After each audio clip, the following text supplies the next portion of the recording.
der Bauern und Bäuerinnen durch die Unternehmen, die hier Ölpalmen anpflanzen. Und zum anderen gibt es natürlich Konsequenzen für die Menschen, die bei den Unternehmen arbeiten, die die Arbeitsrechte und die Arbeitsbedingungen betreffen. Zwischen 1990 und 2010 haben sich in den Hauptanbauländern Indonesien und Malaysia die Anbauflächen fast vervierfacht. Und der Bedarf an Palmöl wird weiter wachsen.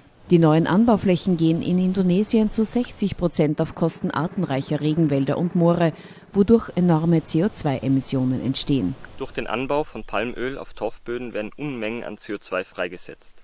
Das führt dazu, dass Palmöl einen sehr hohen CO2-Fußabdruck hat, zum Teil höher als fossiles Öl. Durch die Brände der torfreichen Böden entwickelt Indonesien zeitweise mehr Treibhausgasemissionen als die gesamte Industrie der USA.